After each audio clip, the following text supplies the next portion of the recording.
वालेकुम दोस्तों। जी दोस्तों, आज मैं आप लोगों को बताने जा रहा हूँ कि जो आलू पुलाव है वो किस तरह बना सकते हैं आप घर पर। बिल्कुल ही जो है वो एक सब कॉन्टिनेंटल जो स्टाइल है, जो बरसीर का एक स्टाइल है, उसके साथ उसके लिए किन चीज़ों की ज़रूरत है। सबसे पहले जो चावल अभी जो है वो मैंने आपको जो है वो शो करवाए हैं। चावल आपको चाहिए मिसाल के तौर पर अगर 2 बंदों के लिए चाहिए तो 1 गिलास चावल जो है वो काफ़ी हैं। फिर आप उनको जो है वो साफ़ करने के बाद भिगो देंगे पानी में, और पानी में जो है वो 10 से 15 मिनट तक जो है वो आप भिगो के रखेंगे इनको। उसके बाद जो है वो नेक्स्ट स्टेप जो है वो आपके जो है वो मसाले जो आप यूज़ करने जा रहे हैं, वो आपको मैं जो है वो दिखाना चाहूँगा कि कौन से वो मसाला जाते हैं जो कि आप इसमें यूज़ करेंगे। आप इसमें प्याज यूज़ करेंगे, आप इसमें टमाटर यूज़ करेंगे, आप इसमें अदरक यूज़ करेंगे, आप इसमें अचार यूज़ करेंगे, आप इसमें बिरयानी मसाला यूज़ करेंगे। जैसे कि आपको जो है वो नज़र आ रहा है, ये ग्रीन स्पाइसेस जिसको सब्ज़ मसाला भी कहते हैं। तो हरा मसाला जो है वो आपके सामने है। इसमें अचार रखा हुआ है, इसमें अदरक रखा हुआ है, इसमें प्याज रखा हुआ है, इसमें टमाटर रखा हुआ है। दूसरी तरफ जो खुश्क मसाला जाता है उसमें पिसा हुआ धनिया है और बिरयानी मसाला है, और साथ में ज़ीरा, साथ में 1 चम्मच जो है वो नमक है। नमक आप हस्बे ज़ायक़ा भी डाल सकते हैं। ये सारी चीज़ें जो खुश्क मसाला जाता है जिनको हम जो है वो पिसे हुए मसाले कहते हैं, ये 1-1 चम्मच है, चाय वाला चम्मच। और अदरक जो है वो थोड़ी-सी आप उसकी क्वांटिटी लेंगे, ऑलमोस्ट कोई 50 ग्राम के करीब आप ले सकते हैं। आप देख सकते हैं कि इस वक़्त चावल का कलर जो है वो चेंज हो रहा है। जैसे ही हमने इसको भिगोया था 10 से 15 मिनट तक जो है वो कम से कम आपने इसको भिगो के रखना है चावल को, और चावल को काफ़ी अच्छा जो है वो आपने धोना है। प्याज का टेक्सचर चेक करें, प्याज जो है वो थोड़ा बड़ा होना चाहिए जब भी आप यूज़ करें। अदरक जो है वो कोशिश करें कि जो देसी अदरक है वो यूज़ करें, चाइना का अदरक यूज़ मत करें। चाइना के अदरक में वो टेस्ट नहीं आता, या फार्मिंग का जो अदरक होता है उसमें वो टेस्ट नहीं आता जो देसी अदरक में होता है। तो इसमें चिलीज़ आप अपनी मर्ज़ी के मुताबिक यूज़ कर सकते हैं। ये जो बिरयानी मसाला है ये भी एक ब्रांड है जिसका मैं यूज़ कर रहा हूँ, तो आप अपनी मर्ज़ी से कोई भी ब्रांड यूज़ कर सकते हैं, और आप अगर आप चाहें तो इसमें बिरयानी मसाला यूज़ भी नहीं कर ना भी करें। इस बिरयानी मसाला लोग इसलिए यूज़ करते हैं कि बिरयानी मसाला डालने से जो है वो बाद लोग इसको आलू की बिरयानी भी कहते हैं, बल्कि आलू की बिरयानी जो है वो किसी और सेंस में किसी और उसकी जो रेसिपी है बिल्कुल डिफरेंट होती है, लेकिन बाद लोग इसको भी आलू की रेसिपी कहते हैं। बुनियादी तौर पर ये एक आलू का पुलाव ही है।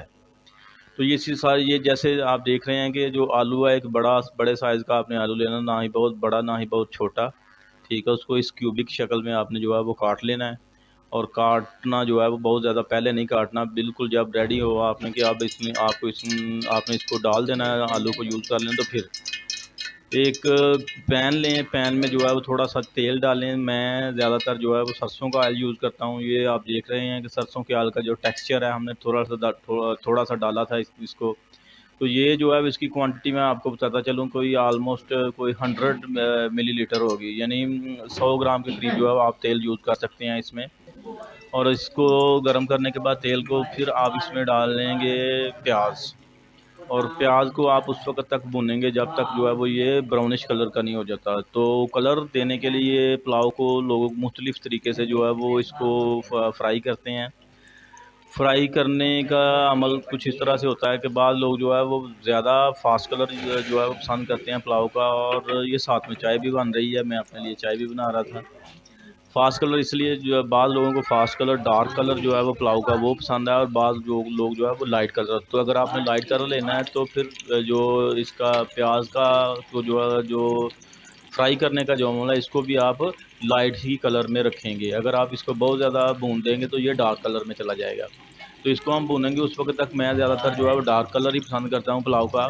ये जैसे कि आप देख रहे हैं कि अभी ये डार्क शेड में आना शुरू हो गया। अब हम इसको मज़ीद कलरिंग उस वक़्त तक नहीं आ सकती जब आप थोड़ा-सा पानी नहीं इसमें डालेंगे। तो हम इसमें थोड़ा-सा पानी डालेंगे, और पानी डालने के बाद जो है वो कलर आ गया, जैसे कि आप देख सकते हैं पानी के अंदर भी कलर आ चुका है। और फिर हम दूसरे मसाला जार जो है इसमें शामिल करेंगे। टमाटर इसमें डालेंगे, अदरक डालेंगे, और जो जो दूसरे हमारे मसाले थे वो डालेंगे। ये वाले मसाला जात जो है वो खुश्क मसाला जात जो है वो डालने की बारी है। जो नमक है वो आप हस्बे ज़ायक़ा अपनी मर्ज़ी से डाल सकते हैं, बल्कि सारे मसाले जो है वो आप अपनी मर्ज़ी के मुताबिक इस्तेमाल कर सकते हैं, कम या ज़्यादा। तो इसको हम जो है वो मज़ीद थोड़ा सा जो है वो भूनेंगे। भूनने के बाद जो है फिर इसके अंदर जो है वो आलू जो है वो डाले जाएंगे। आलू को जो है वो फ्राई करना बहुत ज़रूरी है। बाद लोग जो है पानी के अंदर जब पानी डाल लेते हैं चावल डालने से पहले, तो उसमें जो है वो आलू को डालते हैं। मेरे ख्याल से पहले जो है वो जब जैसे ही आप कलरिंग निकालते हैं इसकी प्याज की, तो उसके बाद दूसरे मसाला जार डालने के साथ ही थोड़ी देर बाद आपको आलू जो है वो डालने चाहिए, क्योंकि आलूओं का फ्राई होना भी ज़रूरी है। जब तक आलू फ्राई नहीं होंगे उस वक्त जो है तो ज़रूरी है कि आप जो है आलू जो है उनका टेक्सचर जो है वो दुरुस्त रखें। उसके लिए ज़रूरी है कि आप इनको जो है वो अच्छे तरीके से फ्राई करें। दूसरे नंबर पर जो आलू हैं कि वो किस तरह नहीं टूटते, तो जितना ज़्यादा आप फ्राई करेंगे उतना ज़्यादा जो है वो बेहतर होगा। और फ्राई करने के अमल से मुराद यही है कि आप इतना इसको फ्राई करेंगे ये जो है वो आगे चल के बहुत ज़्यादा जो है वो गल ना जाए। इस चीज़ का आपने ख्याल रखना है। तो बेहतर यही है कि आप जो है वो हल्का सा इसको फ्राई करें। फ्राई करने के बाद जो है वो आप पानी वगैरह डालें। ये अब अचार की बारी थी, हमने अचार इसमें डाल दिया है सबसे आखिर पे, क्योंकि ये ऑलरेडी जो है वो कुक्ड चीज़ होती है, यानी कि डायरेक्ट जो है वो आप खा सकते हैं अचार को। तो अचार को जो है वो बहुत ज़्यादा फ्राई वगैरह करने की या पकाने की ज़रूरत नहीं होती, तो इसको सबसे आखिर में मसाला जार में डाला जाता है। ये दो जो है वो पीसीस थे मेरे पास इसके, जो है वो कबाब जो है बने हुए। तो ये जो है कोफ्ते जो हैं वो मैंने डाल दिए हैं इसमें। आप कोफ्ते या कोई इस तरह के जो पीसीज अगर आपके पास दो तीन हों कोई भी चिकन के, आप वो भी जो है वो इसमें डाल सकते हैं। ये ऑलरेडी फ्राइड थे तो इसको जो है वो मैंने सबसे आखिर पे जो है वो डाला है।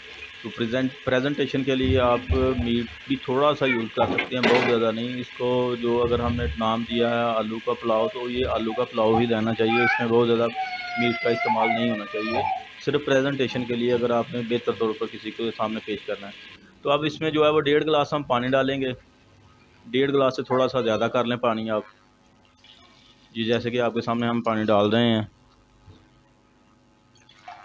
और इसकी जो आंच है ना तो बहुत ज़्यादा तेज़, जब आप पानी डाल देंगे तो इसकी आंच जो है 3 से 4 मिनट तक जो है वो बहुत ज़्यादा तेज़ नहीं लेकिन तेज़ ही रखेंगे आप। जब तक इसकी आंच तेज़ नहीं होगी उस वक्त तक जो है वो जो चावल हैं वो अपनी शक्ल में नहीं आएंगे। यानी आहिस्ता आहिस्ता अगर आप बहुत ही स्लो जो फायर है आग रखेंगे तो उसमें जो है वो जो इनका असल टेस्ट होता है वो सामने नहीं आता। तो इनके जो गलने का अमल है उसको तेज़ करने के लिए थोड़ी सी आंच तेज़ रखें, लेकिन बहुत ज़्यादा तेज़ मत रखें। अभी हम जो है वो चेक कर रहे हैं कि आलू जो है वो गल गए हैं, तो आलू बेहतरीन तरीके से गल चुके हैं।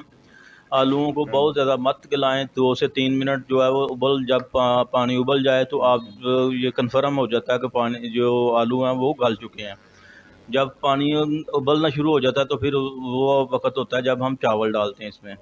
तो आपके सामने चावल जो है इसमें डाले जा रहे हैं। चावल जो है प्योर बासमती राइस हैं ये, और जैसे कि शक्ल से नज़र आ रहा है कि ये पानी में में जब हमने डाला था 10-15 मिनट तक जो इनको पानी में ही रहने दिया था, तो इनकी हालत जो है वो काफ़ी ज़्यादा पहले से जो है वो चेंज हो चुकी है। यानी खूबसूरती जो है इसमें एक आ चुकी है। तो बासमती राइस की ये भी खूबसूरती है कि जब हम पानी में जो है भिगोते हैं 10-15 मिनट के बाद दोबारा निकालते हैं तो उसमें बहुत ज़्यादा एक पकने से पहले ही खूबसूरती आना उसकी शुरू हो जाती है। तो अब जो है वो हम आँच चावल डालने के बाद आँच को थोड़ा पहले से कम करेंगे।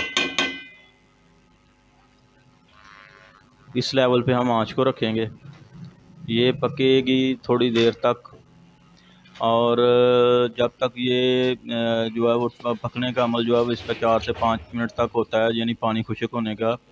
ये जो है वो अब इसको उबाला आना शुरू हो गया, इसके उबलने का अमल शुरू हो चुका है। और इसके उबलने के अमल में जो है वो अगर आपको लगता है कि आपने चावल जो है वो थोड़े ज़्यादा जो है वो खड़े रखने हैं, यानी जो है वो सेपरेशन जो है वो जल्दी हो जाए चावलों की। चावल देख लें, बासमती राइस की एक निशानी होती है कि जब ये उबलना शुरू होते हैं तो ये लंबे होना शुरू हो जाते हैं। तो चावल लंबा होना शुरू हो चुका है और पानी जो है वो खुश्क होना शुरू हो चुका है। जैसे ही पानी थोड़ा सा ज़्यादा मज़ीद और खुश्क होगा तो हम इसको दम पर लेके जाएंगे।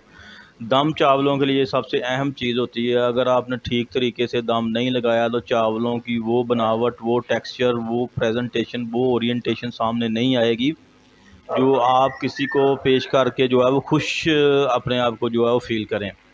तो इसके लिए ज़रूरी है कि पानी जो है वो बहुत ही मुनासिब तरीके से डाला जाए। अभी पानी जो है वो खुश्क हो चुका है, इसमें एक दफ़ा हम चम्मच जो है वो लगाएंगे और फिर जो है वो मज़ीद इसको खुश्क होने के लिए छोड़ देंगे। ये नाज़रीन जैसे कि आप देख रहे हैं कि पानी जो है वो अब खुश्क आलमोस्ट हो चुका है और आंच भी बिल्कुल कम कर दी गई है। और अब ये वक्त है कि हम इसको जो है वो दम पर लेके जाएंगे। दम पर लगाने से पहले जो है वो आपके पास एक पोना होना चाहिए। इसको हम लोग अपनी ज़बान में इधर पाकिस्तान इंडिया में पोना कहते हैं। यानी ये कोई भी साफ़ कपड़ा हो सकता है, उसको आप अच्छे तरीके से साफ़ पानी में भिगोएंगे। भिगोने के बाद जो है वो आप डायरेक्टली उसको जो है वो ढक्कन से पहले अपने आपका जो पॉट है, कुकिंग पॉट, उसके ऊपर लगाएंगे और उसके ऊपर जो है वो ढक्कन जो है वो दबा के बंद कर देंगे। इसके ऊपर आप अगर कोई चीज़ रखना चाहें तो ज़्यादा बेटर है। कोई वज़नी चीज़ रख दें, दम वाला जो पॉट है उसके ऊपर, तो अच्छे तरीके से जो है वो स्टीम आएगी और जितनी ज़्यादा स्टीम मिलेगी चावलों को उतनी ही अच्छे तरीके से चावल लंबा होगा। और रही बात आग की, तो आग आपने बिल्कुल स्लो लेवल पे ले जानी है। ये जी 10 से 12 मिनट के बाद हमने जो है वो दम लगाया और दम लगाने के बाद जो है वो हमारे चावल रेडी हो चुके हैं। जैसे कि आप देख सकते हैं कि चावल जो है वो काफ़ी लंबे हो चुके हैं माशाल्लाह। और चावलों की जो बासमती राइस की खुशबू जो है वो मैं उसको जो है वो स्मेल कर रहा हूँ और उसकी स्मेल जो है वो नाकाबिले बयान है। तो बस राइस में सबसे बेहतरीन जो नस्ल है, या कह सकते हैं कि जो क्रॉप है, काइंड है, किस्म है, वो basmati rice, kernel basmati rice है, जो कि पंजाब में। तो ये इसकी प्रेजेंटेशन है जो जो हमने जो है वो इस तरीके से आप प्रेजेंट कर सकते हैं। साथ में दही के साथ भी इसको यूज़ किया सकता है, रायते के साथ भी यूज़ कर सकते हैं, और दही में अगर आप थोड़ा सा ज़ीरा डाल लें तो उसके साथ भी आप यूज़ कर सकते हैं। तो दोस्तों, मैं उम्मीद करता हूँ कि आपको ये मेरी वीडियो जो है वो पसंद आई होगी। और मेरी मज़ीद वीडियोज़ को जो है वो देखने के लिए आप मेरे चैनल को सब्सक्राइब भी करें, और मेरी अच्छी वीडियो जो अगर आपको लगती हैं तो आप उनको शेयर भी करें, लाइक भी करें।